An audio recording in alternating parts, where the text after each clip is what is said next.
Alhamdulillah Rabbil Alameen, wassalatu wassalamu ala Rasulillah, wa ala alihi wa sahbihi wa sallam tasliman kathiran, amma ba'd.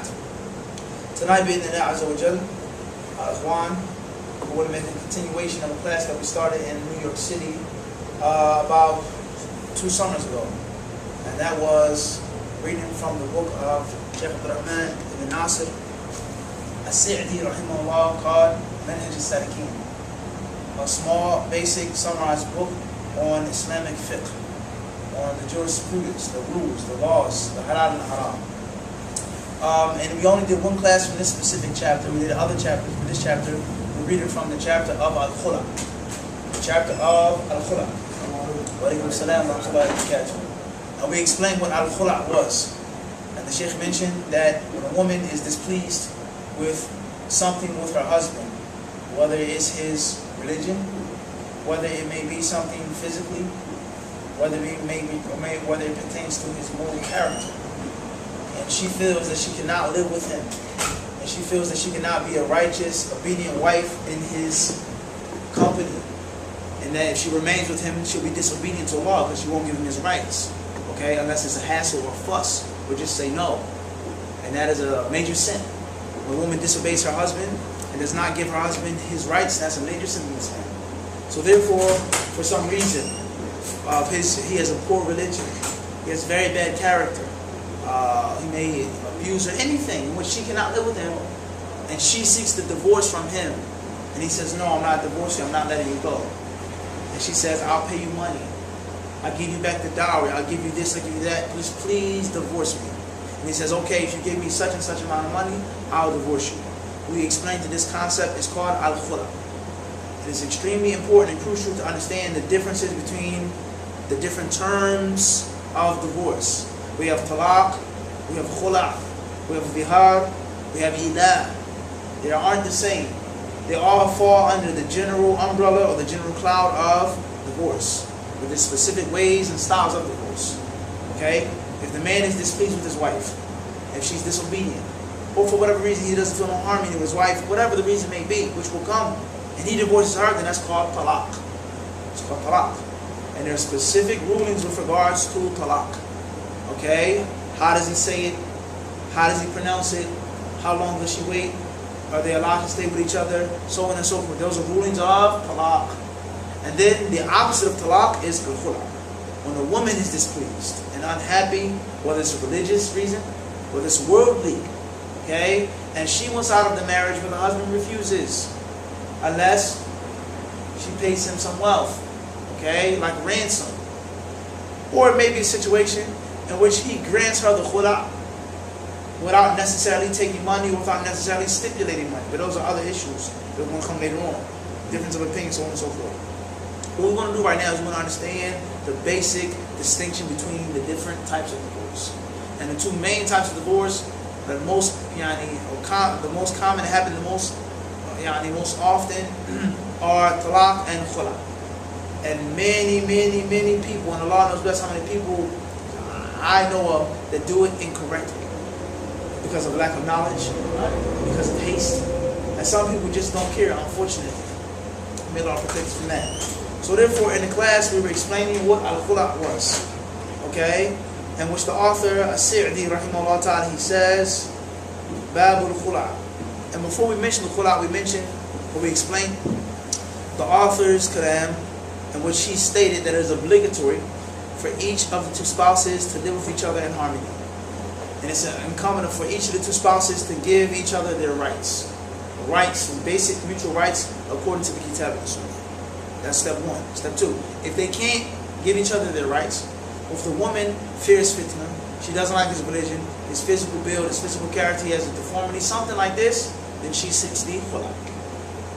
As-Sa'di rahimahullah ta'ala, he said, وَهُوَ فِرَاقُ زَوْجَتِي بِعِوَضٍ مِنْهَا أَوْ مِنْ غَيْرِهَا. He says that khula is for a man to leave his wife, or for a man's wife to leave him for something that she gives, something that she pays, whether it comes from her or other than her. In other words, the wali could pay. I'm not going to give you the khula, I won't divorce you unless you pay me $500. She said, I have no money, you take care of everything. Well, I'm not, you got to live with me then. she calls her husband or her father on the phone, or her guardian, he pays the money, it's valid. So there's not a condition, as many people say out of ignorance, that the woman has to pay money. No, the woman does not have to pay money. If the money is paid from someone else, then that's khula. Now, another issue is it a condition that the dowry be returned? Is that a stipulation? And if the dowry is not returned, then the khula is invalid? That's the issue in itself. Do we have evidence to state that you must give the dowry back? Or is the concept of khula is that it's about the husband's pleasure? If he's pleased with the dowry, if he's pleased with $50, $500, $1,000, that's the concept of what? Khula. Let's make an example of this. Let's say someone has you as a prisoner, as a captive, okay, and he charges a ransom. Give me $1,000 and I'll let the prisoner go. Right or wrong? Your family members or your people, your friends, they said, we don't have 1,000, we'll give you 900. He said, okay, no problem. He can't let you go because it wasn't 1,000, whatever he's pleased with. Or let's say out of the grace of his heart, he says, you can go, you're free. Can you say that it's invalid now because there was no money or no wealth exchanged? If we don't have a proof from the sunnah to say that, then we can't say that, and that's invalid. Okay? But if the husband says it's alright, or if the husband says, pay me the money later on, I'll give you a year, you can pay me $500 back. And then as time goes on, he says, you know what, don't even worry about it. As-Sa'di rahimahullah, he says that Al-Khula is for a husband to leave his wife, or a wife to leave the husband based off of an iwad, recompense, or ransom, some money from her or from other than her. He says, وَالْأَصْلُ فِيهِ قَوْلُهُ تَعَالَى فَإِنْ خِفْتُمْ أَلَّا يُقِيمَا حُدُودَ اللَّهِ فَلَا جُنَاحَ عَلَيْهِمَا فِيمَا افْتَدَتْ بِهِ. Allah says, فَإِنْ خِفْتُمْ, if you fear that these two people will not live according to Allah's laws, Allah's hudud. Okay, the term hudud has several meanings in the book of Sunnah. Sometimes hudud means a punishment, like someone being flogged or whipped. Sometimes hudud means the sharia. Sometimes hudud means obligations. Sometimes it means impermissible things. تِلْكَ حُدُودُ اللَّهِ فَلَا تَقْرَبُوهَا. Allah says in Surah Al-Baqarah, those are the hudud of Allah, so do not go near them. In other words, those are the things that Allah has made haram. But in other places, hudud has a different meaning. Okay? And it's a very important concept in Islam to understand that certain terms are interchangeable, or certain terms take on different meanings in different places. And it is a mistake and it is wrong to take one term that has 5 meanings and apply it to one meaning all the time in every situation, every place. That's a huge mistake, and it happens very often. Very often, okay? Moving on. Allah says, if you fear that the two spouses will not live according to Allah's hudud, فَلَا جُنَاحَ عَلَيْهِمَا, then there's no sin upon them both, the man and the woman, فِيمَا افْتَدَتْ بِهِ, with the ransom that she gives, the ransom that comes from her side. The next point, Ibn Sa'di rahimahullah ta'ala, he says, فَإِذَا كَرِهَتِ الْمَرْأَةُ خُلُقَ زَوْجِهَا أَوْ خَلْقَ خافت أن لا تقيم حقوقه الواجبة بإقامة معه فلا بأس أن تبذل له عوضا ليفارقها. He says, so therefore if the woman is unpleased with the religion of the husband, the character of the husband, or something like this, and she fears that if she remains with him, she won't give him his obligatory rights, then there's no sin upon her to pay something in order for him to leave her be. وَيَصِحُ فِي كُلِّ قَلِيلٍ وَكَثِيرٍ مِمَّنْ يَصِحُ طَلَاقُهُ. Next point is that khula is valid no matter what the cost, no matter what she pays. She pays a lot of money, a little bit of money. She pays the entire dowry, less than the dowry, more than the dowry. The opinion of the author is that all of this is what? Valid. In other words, and we don't want to go into the khilaf unnecessarily, because that's not how we study fiqh. We don't start off with ABCs and jump into grammar. We start off with baby steps. You don't start off with training wheels and then the next day you're riding a motorcycle on a wheelie. That makes no sense. We learn fiqh in basic steps. As we said before, years ago, we learn what? Step by step. And that's one of the problems that we suffer from in general, especially here in this city, is that we have not been educated properly in fiqh. And the reason behind that is either some people who taught fiqh had bad intentions, or some people, they were ignorant themselves and they weren't taught the proper understanding, or they weren't overseas long enough. How can you study fiqh properly and you were only overseas for 2 years? Or 7 months? You can't study fiqh like that. It takes years. Let alone the other sciences of the deen. It to become proficient, to master something takes years out of your life. So many people who taught fiqh, they themselves didn't know it properly. So they come back and teach the general, the layman, non-Muslim, this difference of opinion. Sheikh Fulan says this, Sheikh Fulan says that, Sheikh Fulan says okay, you start off shay'an for shay'an, step by step, as Allah tells us in the Quran.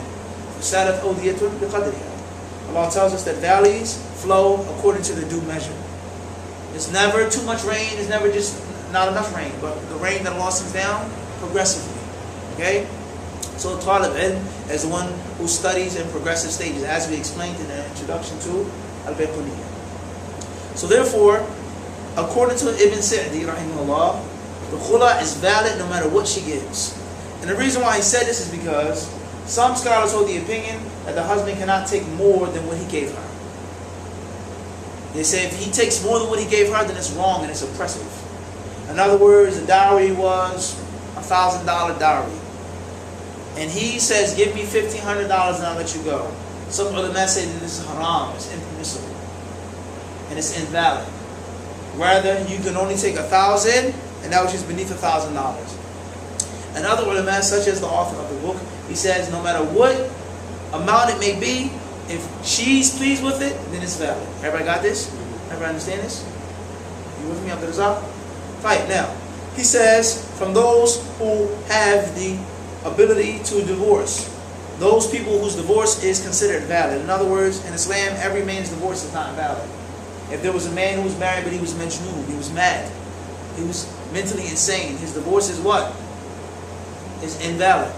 If a man was married and he was beneath the age of understanding, he wasn't of age, his divorce is invalid. If a man divorced his wife and he was extremely angry, not just a little angry, not just, say I was flaming, no, but angry in which he feels like he doesn't know what he's saying, that's a different issue.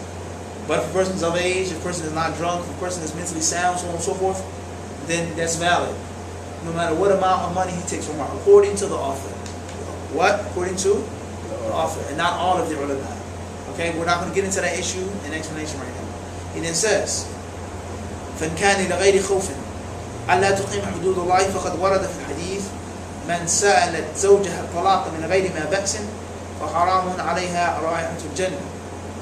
He says, if the woman asks for khula, and there is no fear of her disobeying Allah, is no fear of her disliking staying with him for a major reason, then the Prophet ﷺ has said in a hadith, or is mentioned in a hadith, any woman who asks her husband for divorce without a valid reason, without problems, then it's unlawful for her to smell the fragrance of paradise. What does that mean, Abdul Razak? That she won't go to paradise? That she's going to the hellfire?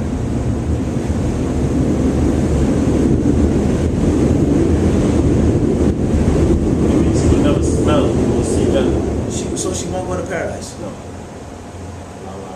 Tight. Al-Muhim, this is a clear threat. It's a threat. Al-Muhim is a threat that a woman should not go near asking her husband for divorce if there's no major problems. Okay? So this here is the end of the first chapter, Kitab Al-Khula. As you can see, this is a basic, simple book. There are volumes of books of fiqh. But what we took here are the main points, is that number one, it is obligatory for both spouses to live according to what? In harmony to the Quran and Sunnah, to the best of their ability. For the man to treat his wife kindly, for him to try to be kind and gentle and merciful and loving to her, and give her her obligations. Okay? At least give her the obligations. At least not oppress her. If he cannot be loving and kind, but at least don't oppress her. Okay, in every culture, in every time, in every place, that which is obligatory differs. Because in some places, or in some cultures, if you live with a woman and you don't treat her kindly, if you're not affectionate and loving with her, then that may be oppression. And she can't live with that. I can't live with a husband that doesn't love me. And in other cultures, with other women, some women may not mind. As long as you provide for me food, drink, clothing, a house over my head, and according to some scholars, medical expenses.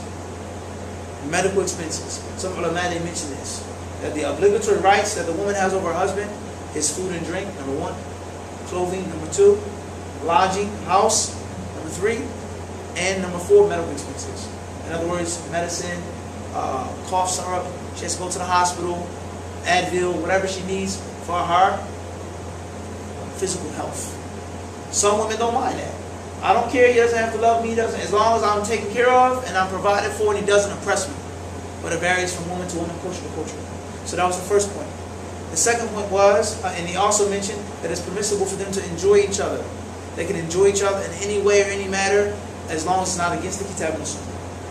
A man can enjoy his wife in any manner, any style, as long as it's not against the Kitab and Sunnah.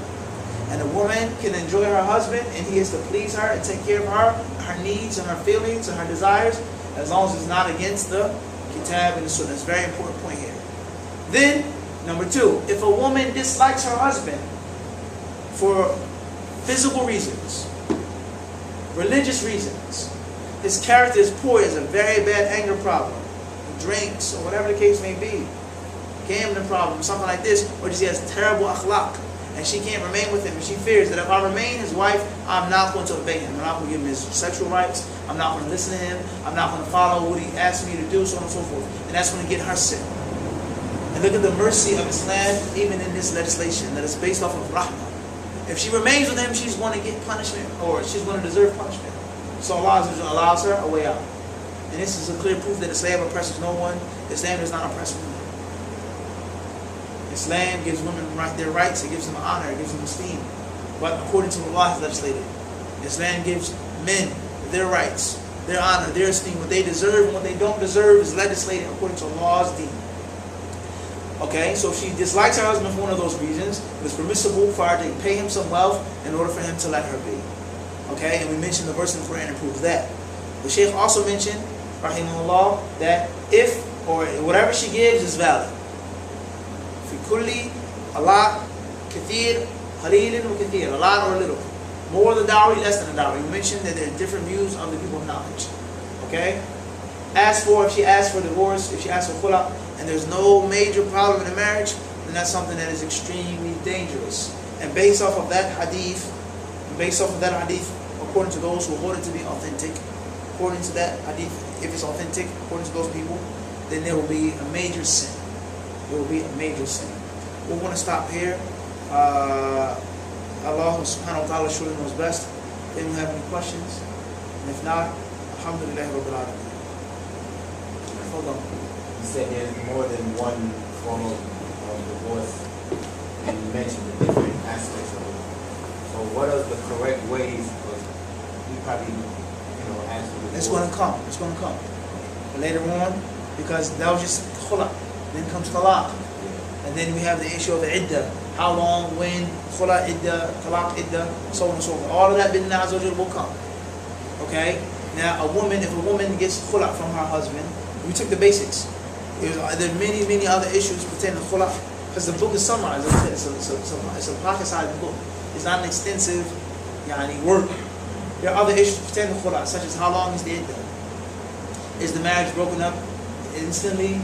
So on and so forth. Those issues that don't come in a summarized book. If someone has any questions about them, then that's one thing. But we explain what's in the book. And Allah Azza wa Jalla knows best. Subhanallah wa bihamdihi, ashhadu an la ilaha illa anta, astaghfiruka wa atubu ilayk. Jazakumullahu khairan.